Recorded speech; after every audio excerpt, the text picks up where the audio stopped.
నమస్కారం. ఓం గం గణపతయే నమః. స్వర్ణలక్ష్మీ నమస్తే అస్తు. పరబ్రహ్మ స్వరూపిణి రాజ్యం దేహి ధనం దేహి సర్వకామాంచ దేహి మే.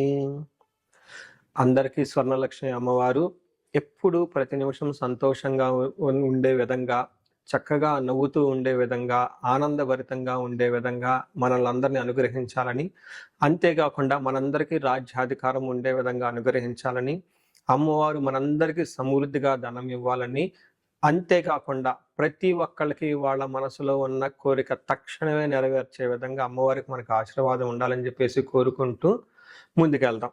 ఈరోజు మనం చెప్పుకోబోయే విషయం ఏంటంటే, కుజుడు వచ్చేటప్పటికి మిథున రాశిలో ప్రవేశిస్తున్నాడు. ఆగస్టు 2వ తారీఖు నుంచి సెప్టెంబర్ 18th వరకు వాళ్ళు ఆ మిథున రాశిలోనే ఉండటం జరుగుతూ ఉంటుంది.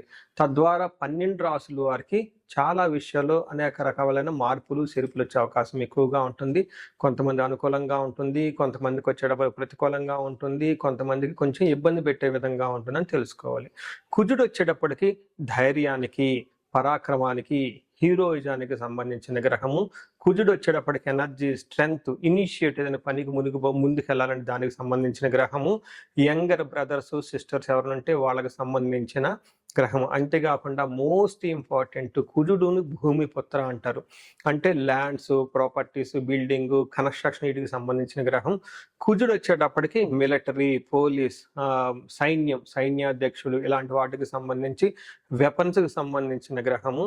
అలాగే కాకుండా కుజుడు వచ్చేటప్పటికి ఫైర్, హీట్, ఇంజనీరింగ్, టెక్నాలజీ, ఫోర్స్ని అప్లై చేసే ఇట్లాంటి పనులన్నిటి కూడా కుజుడికి సంబంధించిన గ్రహం. ఇలాంటి కుజుడు మిథున రాశిలో 45 రోజులు సుమారు ఉండటం వల్ల మిగతా 12 రాశుల వరకు ఎలా ఉందో మనం చూద్దాం. మిథున రాశి వారికి ఈ చలనం యొక్క పరిస్థితి ఎలా ఉండబోతుందంటే, వీళ్ళకి వాళ్ళ యొక్క జన్మ రాశిలోకే కుజుడు వస్తూ ఉన్నాడు. ఎప్పుడైతే కుజుడు జన్మరాశికి వచ్చారో అది అంత మంచిది కాదని మనకి శాస్త్రాలు వివరిస్తూ ఉన్నారు.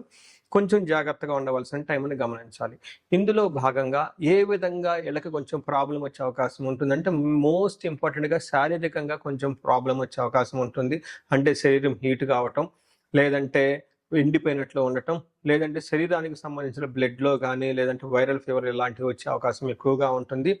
నెక్స్ట్ హెల్త్ వచ్చేటప్పుడు కొంచెం అప్సెట్ అయ్యే అవకాశం ఎక్కువగా ఉంటుంది. నెక్స్ట్ పర్సనాలిటీ అండ్ క్యారెక్టర్ కొంచెం కోపంగా ఉండటం, తర్వాత చిన్న వాటికి గట్టిగా అరవటం, బ్యాడ్ లాంగ్వేజ్ మాట్లాడటం, ఇవన్నీ వచ్చే అవకాశం ఎక్కువగా ఉంటుంది. అపీరెన్స్ వచ్చేటప్పటికి కొంచెం శరీరం అంతా అలిసిపోయినట్లు ఉండే అవకాశం ఎక్కువగా ఉంటుంది. అయితే ఈ టైంలో వీళ్ళకి ఏదైనా కనుక సెల్ఫ్ ఎఫర్ట్ పెడితే అందులో మీకు సరైన రిజల్ట్ రాక కొంచెం ఇబ్బంది పెట్టే అవకాశం ఎక్కువగా ఉంటుంది. ఓవరాల్గా చూసుకుంటే ఈ రాశి వాళ్ళకి కొంచెం ఇబ్బంది పడే పరిస్థితి ఉందని మీరు గమనించుకోవాలి. దీంట్లో భాగంగా కుజుడు ఫస్ట్ హౌస్లో ఉంటే మన సంస్కృతిలో మహర్షులు ఏం చెప్తారంటే, జ్వరం ఖడ్గవ్రణం చైవ బంధు భార్య విరోధకృత్ చంద్రరాశిగతో యక్షరాక్షస పీడనం అంటారు. మన మహర్షులు సంస్కృతంలో దీని ప్రకారంగా చెప్పారు. దీని ఉద్దేశం ఏంటంటే, ఈ రాశులు ఎప్పుడైతే జన్మరాశిలో ప్రవేశిస్తారో శారీరకంగా జ్వరం వచ్చే అవకాశం ఎక్కువగా ఉంటుంది. ఖడ్గవ్రణం, షార్ప్ వెపన్స్ తర్వాత గాయాలయ్యే అవకాశం ఎక్కువగా ఉంటుంది. మీ బ్లడ్ మీరే కళ్ళ చూసుకునే అవకాశం ఎక్కువగా ఉంటుంది. భార్యతోటి, బంధువులతోటి గొడవలు వచ్చే అవకాశం ఉంటుంది.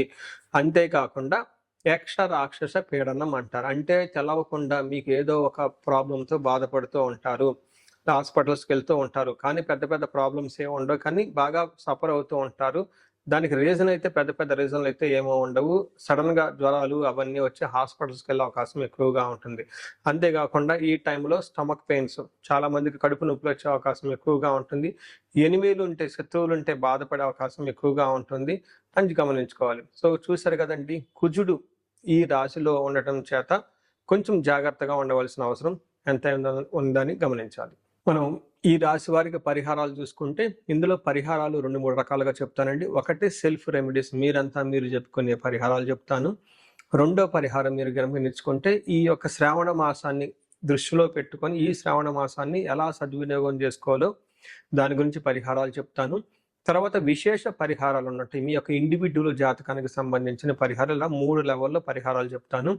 ఫస్ట్ ఏంటంటే, మనకు శ్రావణ మాసం వస్తుంది కాబట్టి ఈ శ్రావణ మాసాన్ని మనం సద్వినియోగం చేసుకునే విధంగా స్వర్ణలక్ష్మి విశేష హోమం అనేది ఒక హోమం జరుగుతూ ఉంటుంది.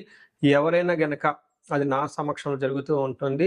ఎవరికైతే 16 మంది లక్ష్మీలు కావాలి, సిద్ధలక్ష్మి, మోష్టలక్ష్మి, ఇష్టలక్ష్మి, గజలక్ష్మి, ఇలా అనేక మంది లక్ష్మీల యొక్క కటాక్షం మీకు కావాలనుకుంటే స్వర్ణలక్ష్మి విశేష హోమం జరుగుతూ ఉంటుంది. ఇక్కడ స్వర్ణలక్ష్మి అమ్మవారి దేనికి ప్రతీక అంటే మీ యొక్క సంపదలకి విలువ పెరగటానికి స్వర్ణలక్ష్మి అంటారు. అంటే ఆల్రెడీ మనకు ఇల్లు ఉండొచ్చు, సంపాదన ఉండొచ్చు, పిల్లలు ఉండొచ్చు, అందరూ ఉండొచ్చు. అయితే వాటికి విలువ ఇంకా పెరగటానికి కావాల్సిన ఒక శక్తి అమ్మవారిని స్వర్ణలక్ష్మి అంటారు. ఈ యొక్క స్వర్ణలక్ష్మి విశేష పూజ చేయడం జరుగుతుంటుంది. అమ్మవారికి ఎంతో ఇష్టమైన తామర పూలతో ఈ యొక్క హోమం చేయటం జరుగుతూ ఉంటుంది. అమ్మవారికి ఇష్టమైన అనేక పుణ్య ద్రవ్యాలు మొత్తం ఈ పూజ సామాగ్రి వాడటం జరుగుతుంటుంది. ఇది అయిపోయిన తర్వాత ప్రతి ఒక్కళ్ళకి 3 వెండి కాయిన్స్ ఇవ్వటం జరుగుతుంటుంది. ఒకటి బీరువాలో పెట్టుకోవడానికి, ఒకటి మీ పర్సులో పెట్టుకోవడానికి, ఒకటి పారే నీళ్ళల్లో డ్రాప్ చేయటానికి. ఇలా ఒక కుబేర మూటని కూడా ఇవ్వటం కూడా జరుగుతూ ఉంటుంది. ఇది గ్రూప్గా సామూహికంగా చేయటం జరుగుతూ ఉంటుంది. దీన్ని అందరూ సద్వినియోగం చేసుకోవాలని చెప్పేసి నేను కోరుకుంటున్నాను. నెక్స్ట్ రెమెడీస్, ఈ కుజుడికి సంబంధించిన ఇంట్లో చేసుకునే రెమెడీస్ ఏంటంటే, ఫస్ట్ కందులు 1 కేజీ దానం ఇవ్వగలిగితే చాలా బాగుంటుంది. సుబ్రహ్మణ్యేశ్వర స్వామి భుజంగ స్తోత్రం చదివితే ఇంకా చాలా బాగుంటుంది. ఎవరైనా గనక ఇంకా ఆంజనేయ స్వామి గుడికి వెళ్ళి మంగళవారం గనక ఆకు పూజతో గనక పూజ చేయించగలిగితే ఇంకా బాగుంటుంది. ఇవి సెల్ఫ్ రెమెడీస్ అని చెప్పుకోవచ్చు.